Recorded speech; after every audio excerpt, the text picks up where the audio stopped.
여러분 안녕하십니까? 여수 MBC 뉴스투데이입니다. 여수와 고흥 해역에 적조 경보가 내려진 가운데 경남에서 올해 처음으로 적조 피해가 발생했습니다. 경상남도와 거제시는 어제 거제 연안의 한 가두리 양식장에서 적조로 인한 어류 집단 폐사 신고가 접수됐다고 밝혔습니다. 현재 여수 해역에서는 광범위하게 고밀도 적조가 분포하고 있으며 고흥과 장흥 일부 해역에서는 주의보 수준에 가까운 적조띠가 관찰되고 있습니다. 국립수산과학원은 이번 주에 남해안의 적조가 계속 확산되고 완도에서 고흥 사이 해역의 적조 밀도도 증가할 것으로 전망했습니다. 여수 엑스포 이후 젊은 층의 관광객이 크게 늘면서 이들을 상대로 한 저가의 숙박업소가 각광받고 있습니다. 여관이나 여인숙을 게스트하우스로 리모델링하거나 단체로 숙박할 수 있는 유스 호스텔도 속속 들어설 예정입니다. 김종태 기자가 취재했습니다. 여수시 봉산동의 한 게스트하우스. 지은 지 30여 년 된 여관을 최근 젊은이들이 묵을 숙박시설로 새롭게 리모델링했습니다. 50명 정도 수용할 수 있는 시설에는 관광 성수기를 맞아 평일인데도 방구하기가 쉽지 않습니다. 아름다운 여수 밤바다 입소문이 퍼지면서 전국에서 여수를 찾는 20대 젊은 배낭족들이 주 손님층입니다. 먼저 여수 밤바다 노래 때문에 젊은 친구들에게 많이 어필이 되었고 엑스포 행사 때문에 교통이 좋아졌고요. 일단은 그리고 뭐 기차도 많이 좋아졌고 그러니까 젊은 친구들이 많이 찾게 되는 것 같습니다. 관광객들이 많이 찾는 박람회장 안에도 게스트하우스가 들어섰습니다. 박람회장을 손쉽게 돌아볼 수 있는 데다 처음 만난 손님들도 함께 모여 즐길 수 있는 넓은 휴게실을 갖춰 젊은 손님들의 발길이 끊이지 않습니다. 이들 게스트하우스의 하루 숙박 요금은 1인당 2만 원. 저렴하게 여수 관광을 즐기려는 젊은이들에게는 안성맞춤으로 지난해 이후 여수 지역에만 10여 곳이 넘게 운영 중입니다. 대학생이다 보니까 저렴한 가격과 이제 시설 괜찮은 거 찾다가 게스트하우스를 알게 됐고 이제 아침까지 주니까 더 좋아서 게스트하우스를 선택하게 되었습니다.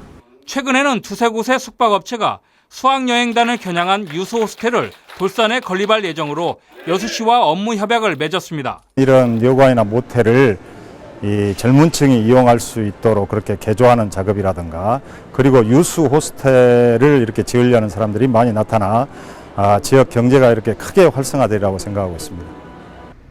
엑스포 이후 젊은 층의 늘어나는 방문으로 저가의 숙박업소가 기존의 호텔이나 콘도와 함께 여수의 관광 트렌드로 새롭게 자리 잡고 있습니다.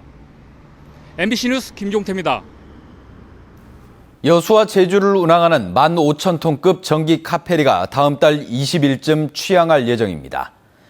여수시에 따르면 주식회사 한일고속의 한일 골드 스텔라우가 다음 달 20일쯤 여수 제주 항로에 취항할 예정이며 이를 위해 여수해수청에 관련 면허를 취득하고 선체 수리 등 취항에 필요한 준비를 대부분 마친 것으로 알려지고 있습니다. 승객 810명과 화물차 290여 대를 실을 수 있는 카페리의 항해 시간은 편도 5시간 정도로 여수항의 카페리 접안시설은 다음 달 중순까지 준비를 마치고 제주항은 임시 접안시설을 사용할 예정입니다. 수산물 위판 내역을 조작해 중매인들의 돈을 가로챈 혐의로 고흥의 한 수협 직원이 검찰 조사를 받고 있는 것으로 확인됐습니다. 지금까지 중매인들이 파악한 피해 금액만 1억 원이 넘습니다. 한 수협 중매인이 낙찰받은 수산물과 금액이 적힌 대금 청구서입니다. 분명 같은 날의 거래 내역이지만 오른쪽 서류에 기재된 금액이 더 많습니다.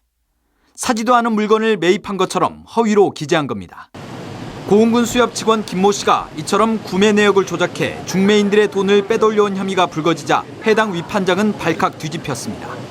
아무리 일을 해도 이득금이 없으니까요. 봐보니까 이제 일할 마음도 없고 경매받을 마음도 없고 아주 천불입니다. 천불. 이렇게 부풀려진 수산물 구입 대금은 제3자의 통장으로 들어갔고 김 씨는 실수로 잘못 입금됐다며 이들에게서 돈을 다시 돌려받아 편취한 것으로 알려졌습니다. 당연히 수협 직원이 의대금이 잘못 들어갔다니까 실수로 그랬나 보다. 그거 하면 의심이 깊어졌죠. 몇 번 했죠, 몇 번. 지금까지 중매인들이 파악한 피해 금액은 모두 1억여 원. 현재 검찰 조사를 받고 있는 김 씨는 일부 혐의를 인정한 것으로 전해졌지만 빼돌린 돈이 얼마나 되는지는 자신도 모른다고 밝혔습니다. 저도 아직 잘 그걸 몰라요. 제가 뭐 이렇게 계산해놓거나 그런 상황은 아니라서. 중매인들은 위판장이 들어선 지난 2013년부터 범행이 이뤄진 것으로 보고 있습니다. 수협 측은 현재 검찰 조사가 진행 중이고 피해 금액도 확정되지 않았다며 보상 문제에 대해서는 명확한 입장을 밝히지 않고 있습니다. 검찰에 수사하고 있는 것을 우리가 뭐 확인한다고 수사 중인 것을 확인하더라면 이건 문제가 있는 거고 수사 방해도 되고. 현재 해당 직원은 대기 발령된 상태입니다. 중매인들의 피해 사례는 계속해서 접수되고 있습니다. 수협의 허술한 관리 체계가 또 한 번 도마 위에 오를 전망입니다. MBC 뉴스 문형철입니다. 여름방학이 끝날 때쯤 미뤄뒀던 방학 숙제 때문에 걱정했던 경험 있으실 겁니다. 이런 부담을 줄여주고 학생들의 자기개발을 지원하는 학교가 있어 눈길을 끌고 있습니다. 이계상 기자가 취재했습니다. 초등학교 학생들이 방학 기간에도 학교 도서관에서 책을 읽고 있습니다. 자유분방한 자세로 보고 싶었던 책을 마음대로 골라 읽습니다. 독서와 함께 결합된 만들기 체험. 학생들은 보다 많은 것을 배우고 느낍니다. 학교에서는 여러 가지를 할 수 있지만 집에서는 있는 거 그대로 해야 되잖아요. 이 초등학교에서는 방학 중에 학생들이 책을 읽을 수 있도록 도서관을 전면 개방했습니다. 학부모들은 교육 기부를 통해서 자발적으로 일일 교사 역할을 맡고 있습니다. 처음에는 애들이 좀 안 하려고 했는데 한 번, 두 번 하니까 지네들이 먼저 더 적극적으로 참여를 하더라고요. 학교장 재량에 따라 방학 과제물을 없애고 마음껏 뛰놀도록 한 덕분에 아이들은 탁구와 축구 등 스포츠 활동을 하며 체력도 키우게 됐습니다. 체험이나 이런 거 할 시간이 늘어난 것 같아요. 과제물 없는 방학이 2년째 시행되면서 학생과 학부모에겐 그만큼 더 많은 기회가 주어졌다는 평가입니다. 본인들이 원하는 활동들을 그 시간을 방학을 온전히 아이들이 원하는 활동들을 학부모님들이 자유롭게 해줄 수 있는 밀린 방학 과제물이 학부모에게까지 부담을 주는 요즘 한 초등학교의 과감한 선택이 신선한 충격과 함께 의미 있는 결실을 맺고 있습니다. MBC 뉴스 이계상입니다. 전라남도가 순천만 정원의 국가정원 지정 선포 행사를 적극 지원합니다. 순천시는 최근 동부지역본부에서 다음 달 4일과 5일 개최되는 국가정원 지정 축하 행사 전야제와 선포식에 대해 설명회를 갖고 이낙연 도지사로부터 전남에서는 처음 있는 행사로 큰 의미가 있으며 행사가 성공적으로 개최될 수 있도록 지원하겠다는 뜻을 전달받았습니다. 순천시는 다음 달 4일 서울광장에서 진행되는 선포식 전야제에서 나간읍성 팔진미 등을 제공할 계획인 가운데 5일 선포식에는 장관 등 정부 관계자들이 참석할 예정입니다. 전남 지역 국회의원에 이어 자치단체장들도 여수 경도가 복합리조트 대상지로 선정되도록 정부에 청원서를 보낼 예정입니다. 이번 청원서에서 여수를 비롯한 전남 지역 시장 군수 22명은 박람회를 성공적으로 개최한 여수가 복합리조트 사업의 최적지라며 국가 균형 발전을 위해서라도 경도가 선정돼야 한다고 밝혔습니다.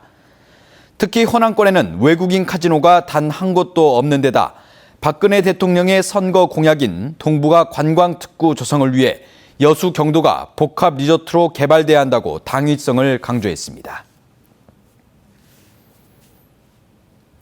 가을의 시작을 알리는 섬진강 문화축제가 다음 달 4일부터 사흘 동안 진월면 망덕포구 일원에서 개최됩니다. 올해로 16번째를 맞는 섬진강 문화축제는 섬진강 따라 가을의 맛과 멋이 있는 망덕포구를 주제로 섬진강의 역사와 문화, 관광자원을 활용한 공연과 체험 등 다양한 프로그램이 펼쳐집니다. 특히 올해는 문화축제에 걸맞게 망덕포구 힐링 걷기와 길거리 음악회 등 다양한 문화행사와 함께 관광객 중심의 프로그램이 강화됐습니다. 여수세계 박람회장을 찾은 관광객 수가 지난해보다 2개월 앞서 200만 명을 돌파했습니다. 여수세계 박람회재단은 광복절 연휴인 지난 15일 박람회장 방문객이 200만 명을 돌파했으며 이는 지난해 같은 기간 143만 명보다 42% 증가한 것이라고 밝혔습니다. 박람회재단은 이 같은 방문객 증가가 최근 행복학교 박람회와 전국 해양스포츠제전 등 대형 행사를 잇따라 유치한 데 따른 것으로 분석했습니다. 전라남도가 사무관 승진 후보자를 대상으로 역량평가를 시행합니다. 전라남도는 5급 승진 대상자에 포함된 6급 공무원들을 대상으로 오는 2017년부터 보고서 작성과 역할 분담 토론, 집단 토론, 주제 발표 등 역량평가를 실시하는 방안을 검토하고 있다고 밝혔습니다. 전라남도는 지난 2005년 5급 승진 필기시험 폐지 이후 쇠퇴한 직원들의 자기개발 노력을 유도하기 위해 역량평가제 도입을 검토하게 됐다고 밝혔습니다. 광양시의 광양 해피데이가 지역의 민원 해결 창구 역할을 톡톡히 하고 있다는 평가입니다. 광양시는 지난해 9월부터 매월 마지막 주 화요일마다 지역사회의 민원을 접수받아 해결 방안을 찾는 광양 해피데이를 운영한 결과 모두 249건을 접수받아 전체의 57%인 142건의 민원을 마무리했다고 밝혔습니다. 광양시는 현재 추진하고 있는 58건에 대해서도 조속한 민원 해결이 가능하도록 점검 보완하고 올 하반기에도 광양 해피데이와 함께 시정 공감 토크 등 현장 참여 행정을 지속적으로 확대해 나갈 계획입니다. 그동안 이름이 없었던 여수 지역 28곳에 새로운 지명이 생겼습니다. 국토지리정보원은 그동안 지명이 없었던 여수시 남면 심장리에 있는 섬에 꽃밭등이라는 이름을 부여하는 등 최근 국가지명위원회를 개최해 전라남도에서 신청한 지명 정비안을 의결했다고 밝혔습니다. 이에 따라 여수 지역의 무명섬 27곳, 교량 1곳에 새로운 지명이 부여됐습니다. 기승을 부리겠습니다. 지금 서울과 수도권 곳곳에